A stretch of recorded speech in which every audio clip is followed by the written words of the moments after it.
ahogado en deudas. En lugar de buscar un milagro que borrara sus problemas, recurrió a la oración en busca de fortaleza, guía y claridad. John no pedía que sus dificultades desaparecieran, sino el coraje para enfrentarlas. Al incorporar la oración en su vida diaria, experimentó una transformación notable. Se volvió más fuerte, más resistente, y empezó a tomar decisiones más acertadas. Poco a poco, logró darle un giro completo a su vida. Hoy, John no atribuye su transformación a la suerte, sino al poder genuino de la oración. Este relato es solo un destello de lo que la oración puede lograr en nuestras vidas. Si deseas descubrir más, te invitamos a nuestro canal, Cosecha de... ¿De qué vamos a hablar? De la oración, ¿no?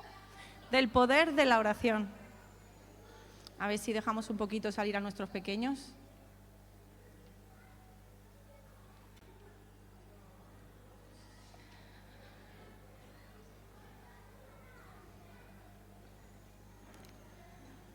Yo quisiera hacer una pregunta. ¿Alguna vez habéis sentido carga por algo en tu corazón que sientes que es imposible restaurar? Harold, creo que muchos de aquí, ¿verdad? Yo creo que lo más parecido que hemos podido vivir ahora mismo ha sido esa dana, ¿no?, en Valencia, caminar por esas calles.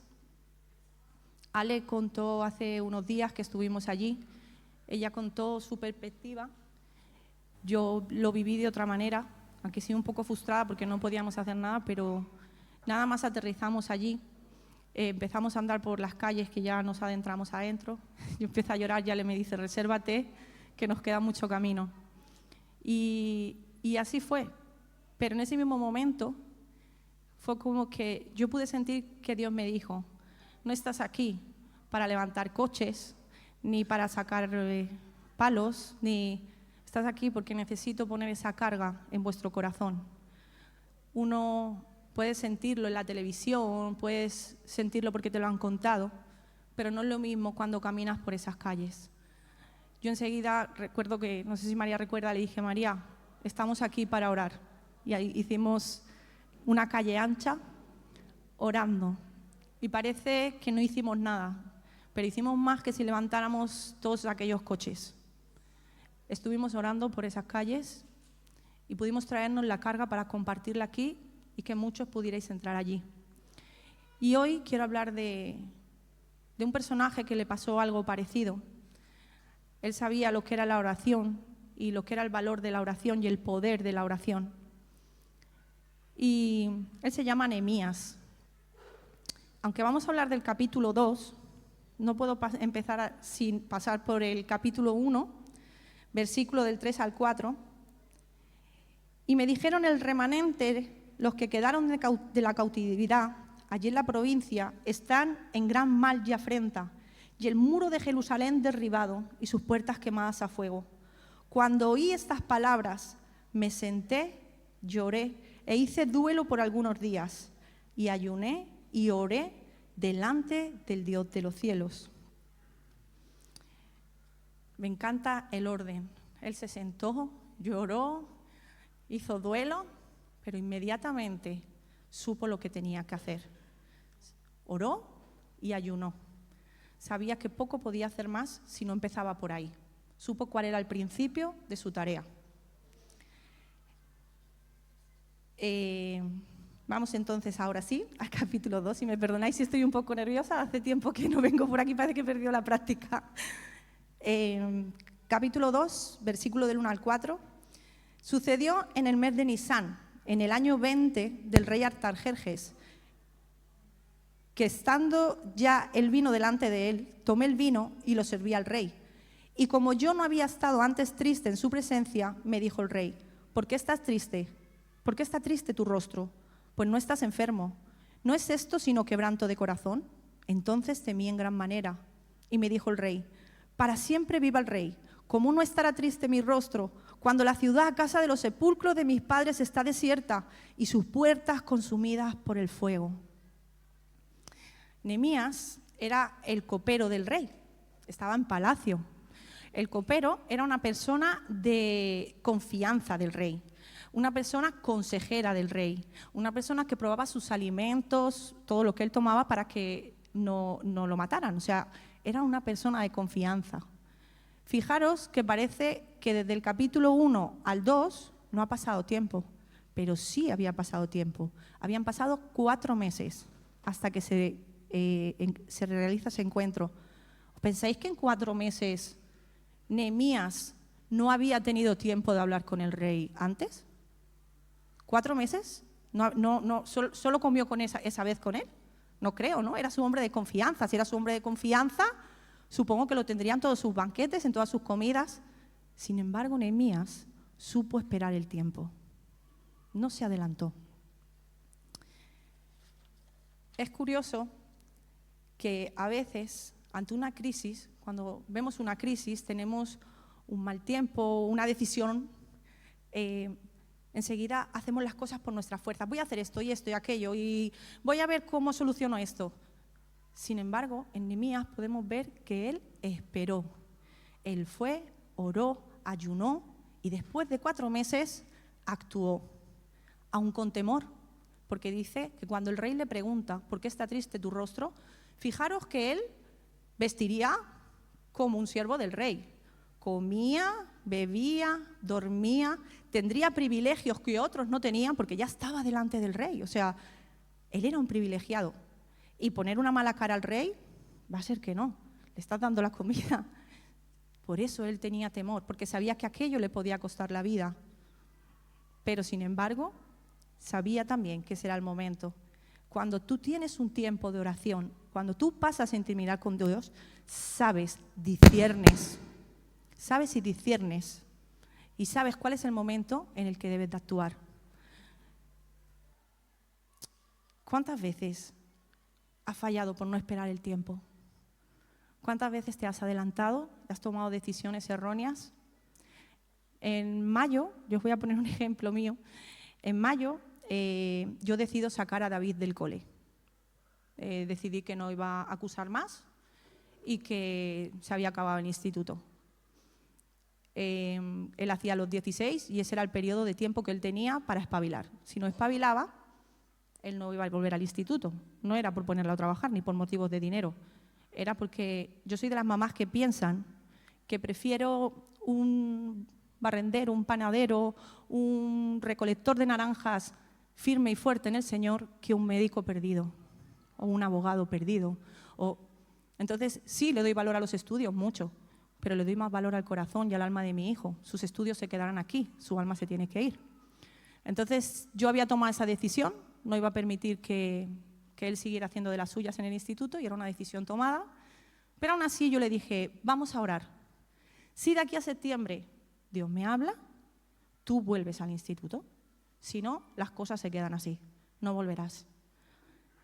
Dios contestó, pero no lo hizo en mayo, ni lo hizo en junio, ni lo hizo en julio, lo hizo a finales de agosto, lo hizo en África, de una persona que ni sabía de la situación. Tuvimos que esperar. Dios dio una respuesta y yo entonces obedecí la respuesta. Hemos visto cambios, hemos visto beneficios, hemos visto frutos y hoy en día estoy orgullosa de mi hijo, de haber esperado esa respuesta, de haber sabido actuar. Otra mamá quizá hubiera dicho, le queda un año, probamos y tiene que estudiar. No, debemos ser sabios y saber esperar el tiempo de Dios. Vamos a el versículo 5, del 5 al 9. Y dije al rey, si le place al rey y tu siervo ha hallado gracia delante de ti, envíame a Judá y a la ciudad de los sepulcros de mis padres, y la reedificaré. Entonces el rey me dijo, y la reina estaba sentada junto a él, ¿cuánto durará tu viaje y cuándo volverás? Y agradó al rey enviarme después que yo señalé el tiempo.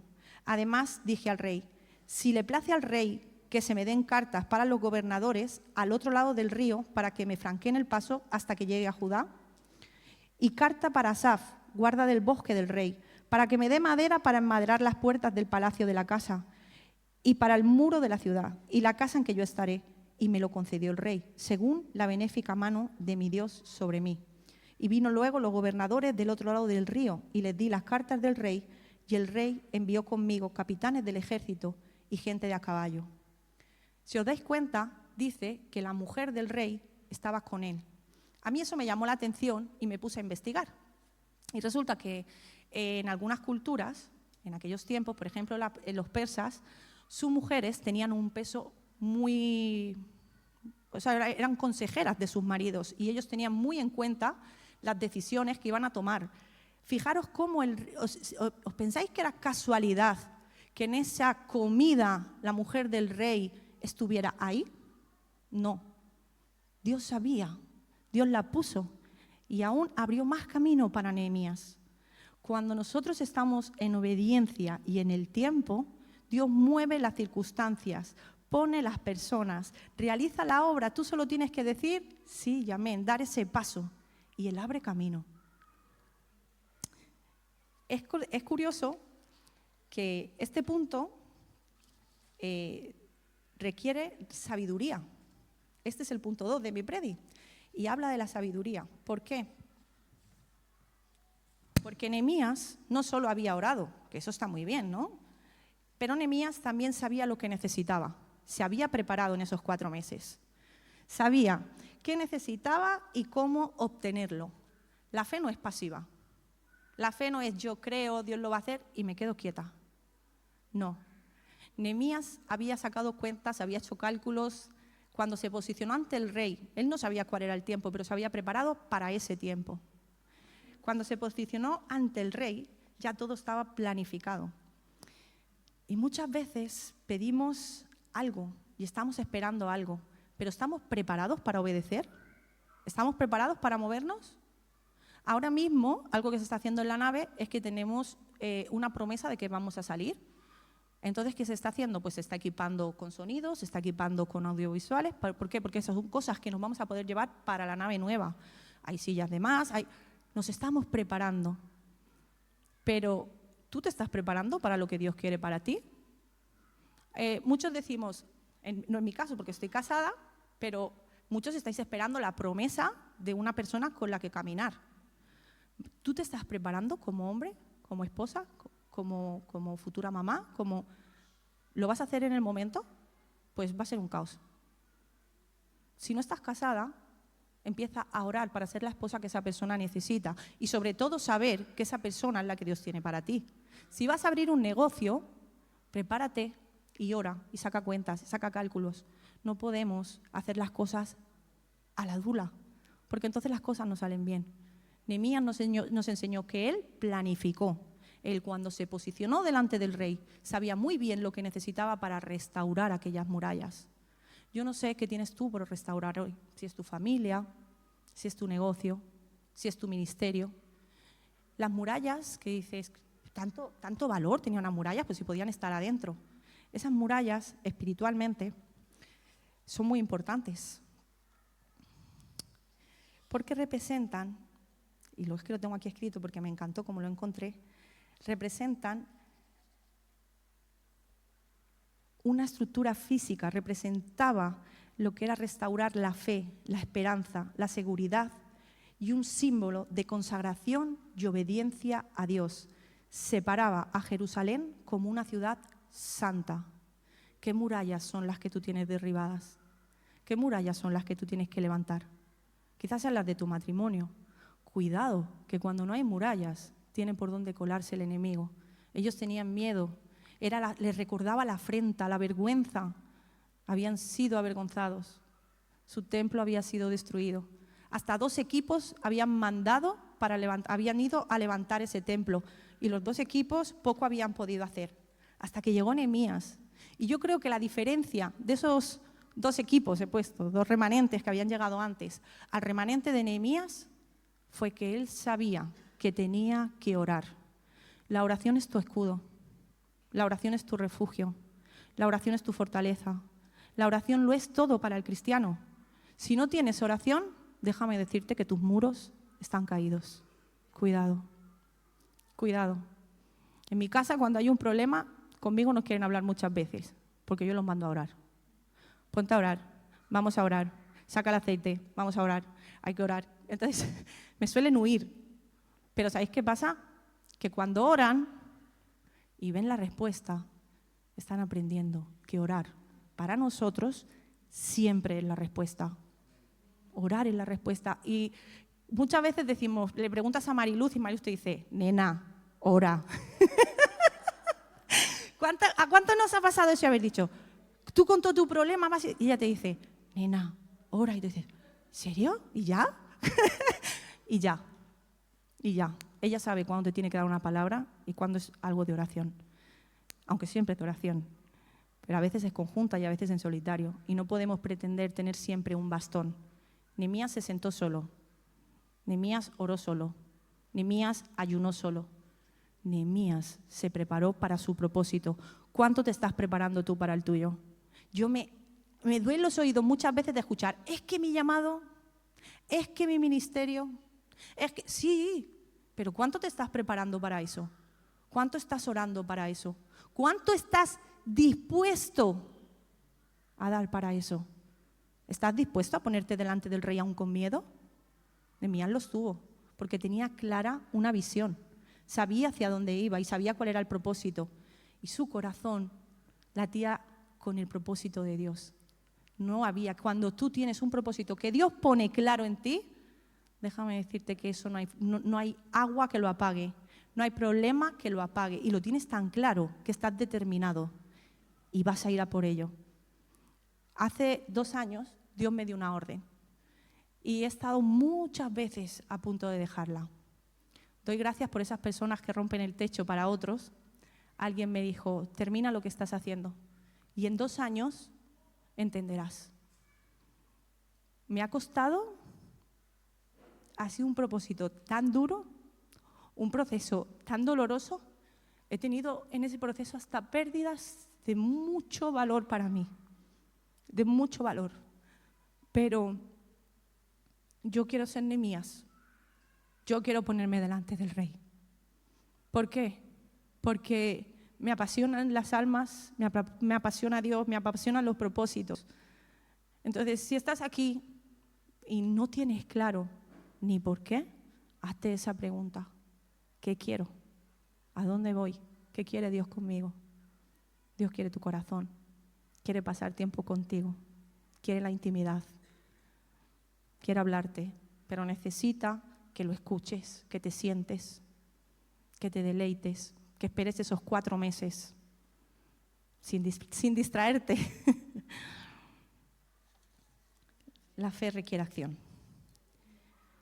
Nehemías no caminaba sobre lo improvisado.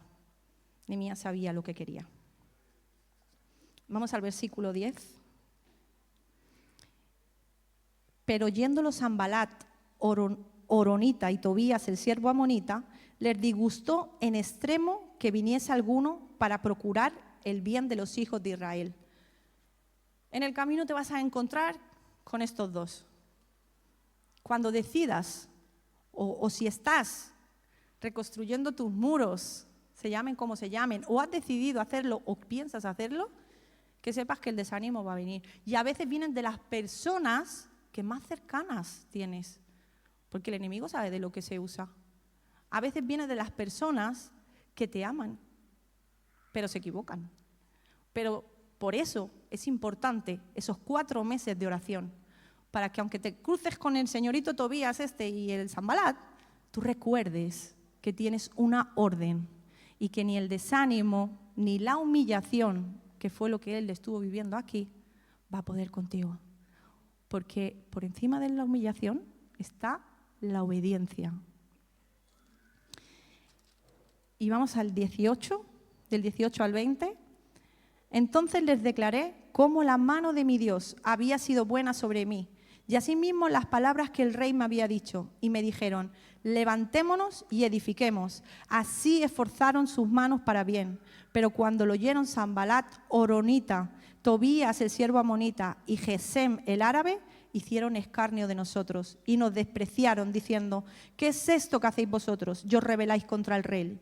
Y él en respuesta les dijo, el Dios de los cielos, Él nos prosperará y nosotros sus siervos nos levantaremos y edificaremos, porque vosotros no tenéis parte ni suerte, perdón, no tenéis parte ni derecho ni memoria en Jerusalén.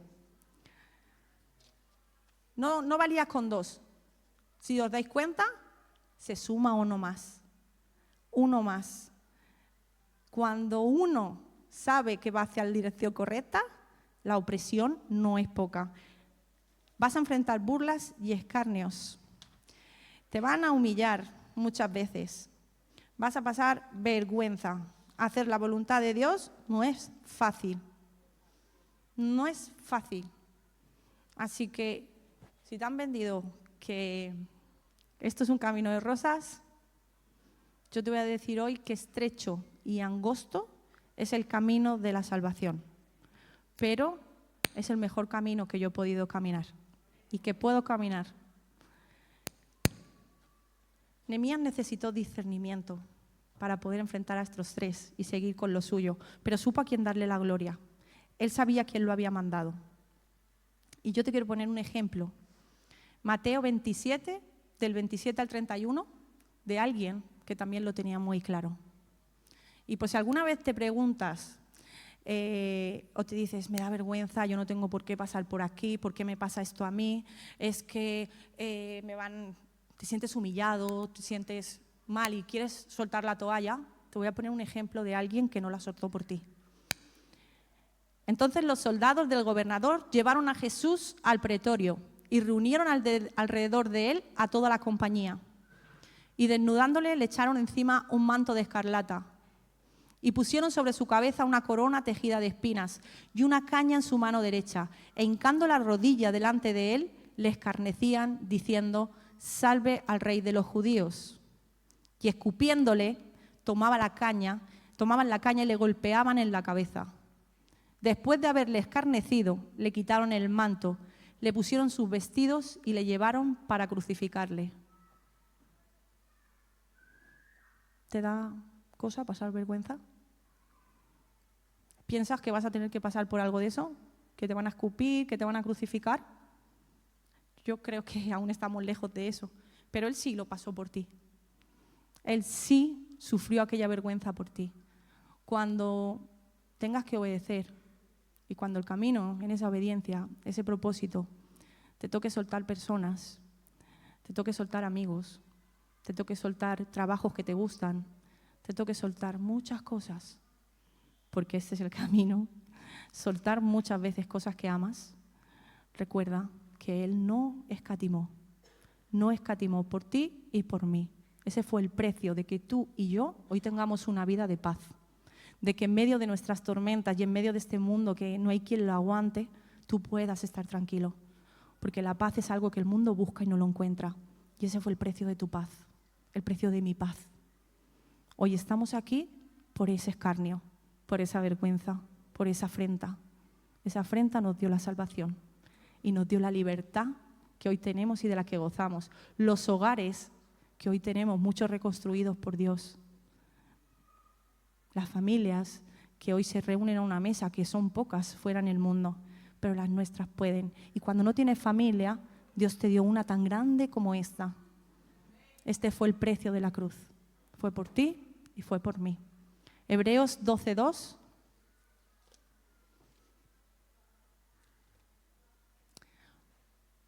Puestos los ojos en Jesús, el autor y consumador de la fe, el cual, por el gozo puesto delante de él, sufrió la cruz, menospreciando el oprobio y se sentó a la diestra del trono de Dios.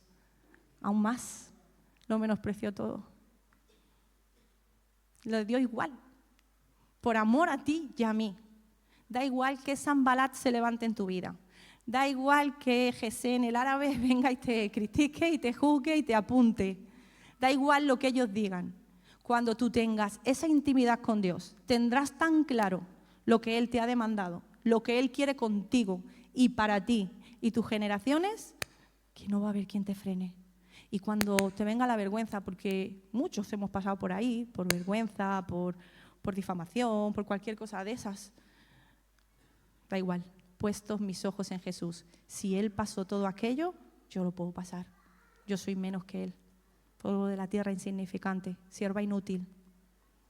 ¿Qué más puedo ¿Por qué a mí no?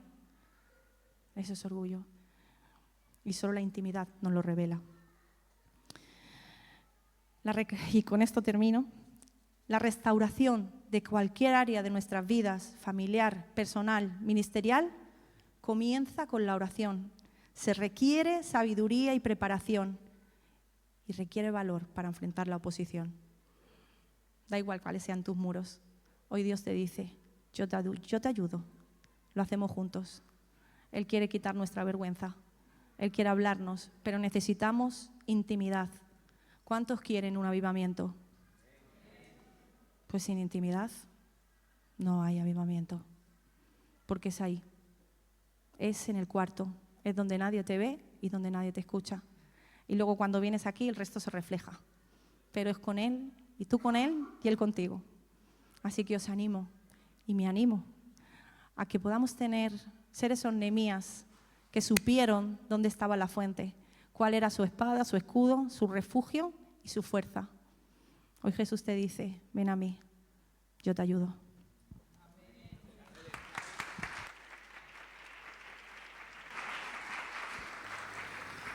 Bueno, pues a los que estáis en las redes, no sé cuáles son tus murallas, pero recuerda que hay un Dios fuerte y poderoso que puede ayudarte con ellas. Y si no, vente para acá, te echamos una mano. Nos vemos el domingo a las 11. Muchas gracias por estar ahí al otro lado. Que Dios os bendiga.